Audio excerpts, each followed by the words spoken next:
इतिहास का कोई किनारा नहीं होता। एक शुरुआत ढूंढो तो उसके पीछे एक और शुरुआत मिल जाती है। हर शुरुआत के पीछे कई शुरुआत होती हैं। ये ऐसे ही है जैसे कोई क्षितिज को यानी होराइजन को पकड़ने की कोशिश कर रहा हो, जो कभी हाथ नहीं आता, वो आगे ही आगे चलता रहता है।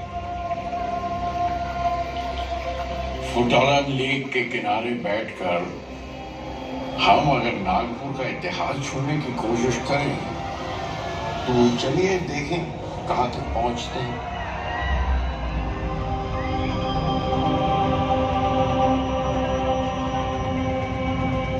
पहली बार नागपुर का नाम लिखा हुआ या दर्ज किया हुआ मिलता है 940 ईस्वी में, यानी 940 AD, एक कॉपर प्लेट पर देवड़ी गांव में जो आज के वर्धा जिला में है।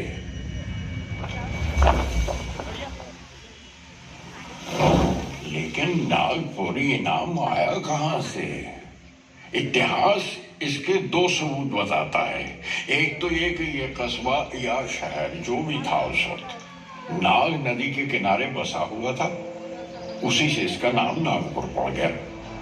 दूसरा ये कि नागा नामी कबीले के लोग यहाँ रहते थे। एक ट्राइब थी, आदिवासी लोग जो नागा कहलाते थे, उनकी वजह से इसका नाम नागपुर पड़ा। रामायण में जिक्र आता है कि वंध्या और सतपुरा के बीच में घना जंगल था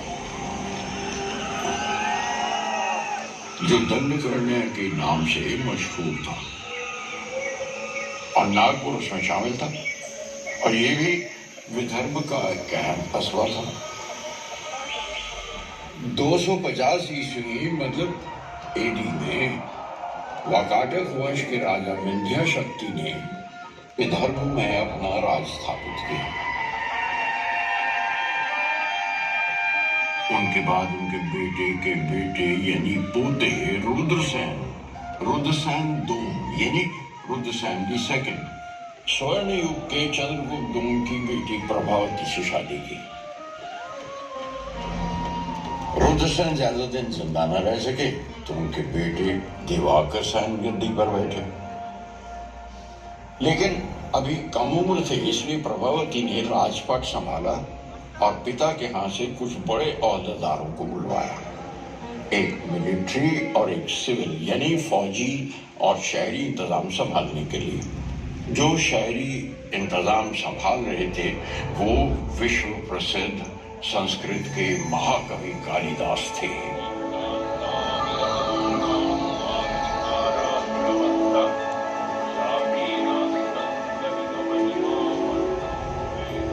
और रामगिरी, जिसे अब हम रामटेक कहते हैं, वहां बैठकर मेघदूत की रचना की।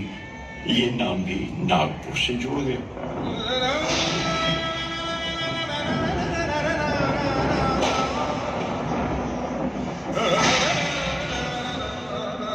इतिहास की करवट भी कभी कभी एक सदी लंबी हो जाती है और दौर बदल जाते हैं।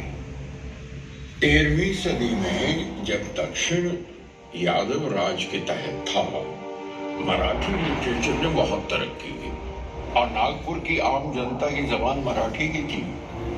पहले मराठी कवि मुकुंद राज का जिक्र भी उसी सदी में मिलता है। हेमाद्री नाम के यादव राजा ने अपने जमाने में बहुत से मंदिर और दूसरी इमारतें बनवाई और वो हिमाड़पंथी आर्किटेक्चर से मशहूर हो गया। आदासा, अंबोरा, भूगांव, रामटेक, नागपुर जिला में और बहुत सी जगहों पर हिमाड़पंथी मंदिर अब भी देखे जा सकते हैं। लेकिन 13वीं सदी खत्म होते होते 1318 में कुतुबुद्दीन मुबारक शाह ने यादव राजा हरपल देव को हराकर विदर्भ और महाराष्ट्र के एक बड़े हिस्से में इस्लामिक कल्चर की शुरुआत की।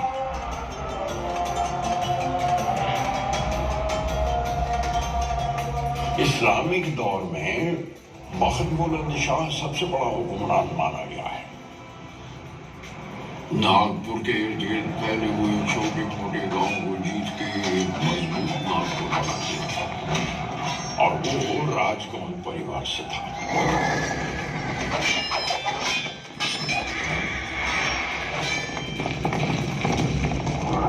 उसके बाद चांद सुल्तान गद्दी पर बैठा।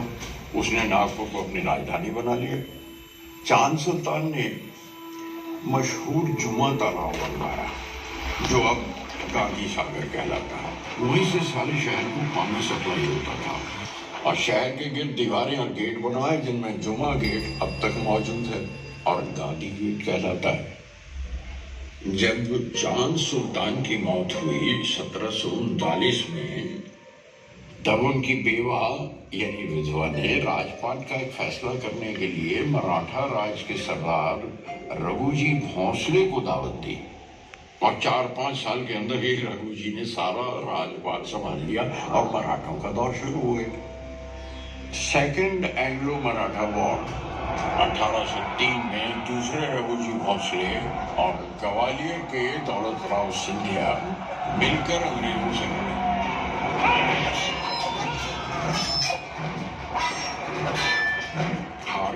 और एक बड़ा हिस्सा राजपाट का अंग्रेजों को सौंपना पड़ा। अब अंग्रेजों का दौर शुरू हुआ।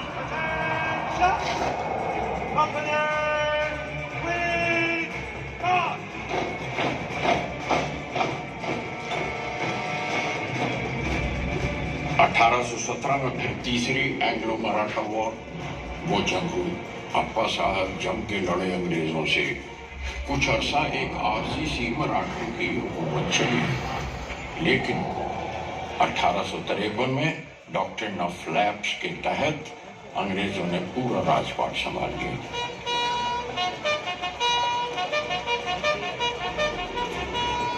ये हमारी आजादी की पहली लड़ाई 1857 से ठीक 4 साल पहले की बात है। अंग्रेजों के हाथ पांव ऑक्टोपस की तरह हिंदुस्तान में फैल रहे थे। 1861 में अंग्रेजों ने नागपुर को राजधानी बनाकर सेंट्रल प्रोविंसेस की स्थापना की। 1891 में कांग्रेस का 7वां अधिवेशन नागपुर में हुआ और उसकी वजह से आजादी आंदोलन में एक नई लहर दौड़ गई।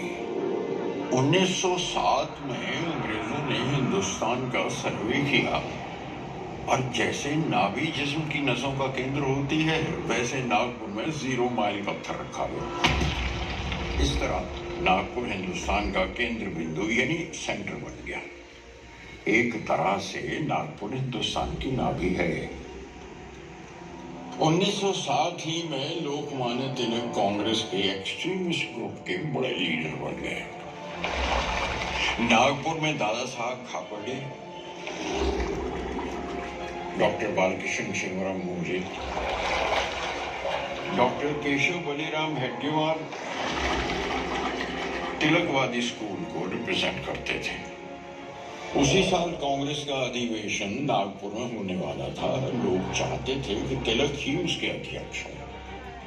स्कूलों कॉलेजों के विद्यार्थियों ने तिलक, लाला लाजपत राय, अरविंदो घोष, बिपिन चंद्रपाल की तस्वीरें लेकर जुलूस निकाले।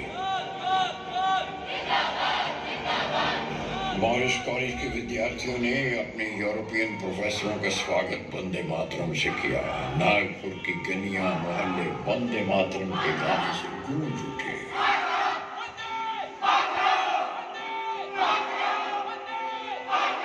और एक नया आंदोलन शुरू हुआ, बॉयकॉट ब्रिटिश गुड्स। 1920 में जब तिलक का देहांत हुआ, कांग्रेस में काफी तब्दीलियां शुरू हो गई थी। गांधी जी ने संपूर्ण आजादी के आंदोलन की शुरुआत नागपुर से 75 किलोमीटर दूर सेवाग्राम से की और सेवाग्राम को अपनी कर्मभूमि बनाया। 1925 में विजयदशमी के दिन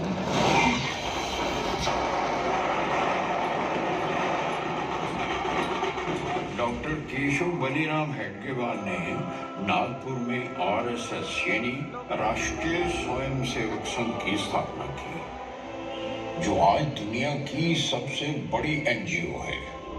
मार्च 1929 में साइमन कमीशन के मेंबर जब नागपुर पहुंचे, तो विद्यार्थियों ने कमीशन के खिलाफ जुलूस निकाले। और 14 जुलाई को हिस्लॉप कॉलेज की इमारत पर हमारा नेशनल फ्लैग लहराया गया।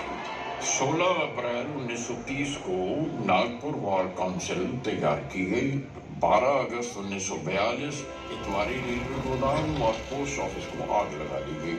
ये क्विट इंडिया आंदोलन का एक हिस्सा था। 1942 में जब कांग्रेस ने क्विट इंडिया का आंदोलन शुरू किया तो नागपुर ने जोर शोर से उसका साथ दिया। 15 अगस्त 1947 हिंदुस्तान आजाद हो गया। नागपुर में ऐतिहासिक सीतावर्ली किले पर राष्ट्र ध्वज लहराया गया। At the stroke of the midnight hour, when the world sleeps, India will awake to life and freedom. 14 अक्टूबर 1956 श्री बाबा साहेब अम्बेडकर की लीडरशिप में नागपुर में 3,80,000 लोगों ने बुद्ध धर्म इख्तियार किया। दीक्षा भूमि एक बड़ा पवित्र स्थल है नागपुर में।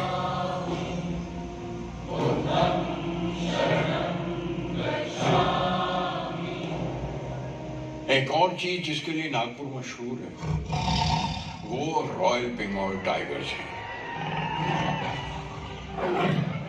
बल्कि नागपुर को संतरा नगरी के साथ साथ टाइगर कैपिटल ऑफ इंडिया भी कहा जाता है। प्रिंट मीडिया में भी नागपुर का योगदान कम नहीं है। देश सेवक नाम से पहला मराठी अखबार 1907 में शुरू हुआ और 1922 में संस्कृत का पहला बाई मंथली मैगजीन निकाला।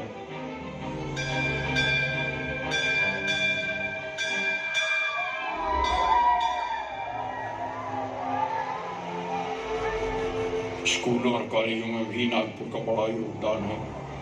1920 में 46 पब्लिक स्कूल थे नागपुर में। लड़कियों की शिक्षा के लिए पहला स्कूल नागपुर में सीतावर्ली में 1878 में शुरू हुआ। 1923 में नागपुर यूनिवर्सिटी कायम हुई। Government medical college establish in 1947 वो एशिया का सबसे बड़ा मेडिकल कॉलेज था।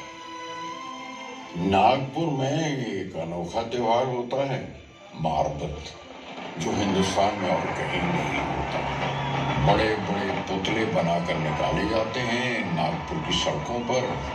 ये सोच के घुमाए जाते हैं कि नगर में कोई बदशुगनी, कोई बदी या बदरू ना बचे और ना एक तालाब पर ले जाकर जला दिया जाता है। ये रवायत 100 साल से भी ज्यादा पुरानी है। रामनवमी शोभा यात्रा एक और खूबसूरत त्योहार है नागपुर में। राम, सीता और लक्ष्मण के साथ हनुमान जी की मूर्ति लगाकर रथ सजाए जाते हैं और गाते बजाते नागपुर की गलियों में निकाले जाते हैं।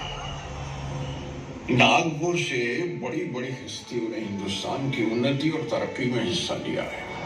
बड़े रंग देखे हैं और दिए हैं नागपुर ने अपने देश को। नागपुर हिंदुस्तान की सतरंगी है, हमारी रेनबो है। अगर ये पानी में पिघल के भूल जाए तो कुछ ऐसे ही रंग आपको दिखाई देंगे जो इस वक्त पानी के पर्दे पर रक्स कर रहे हैं और गुनगुना रहे हैं।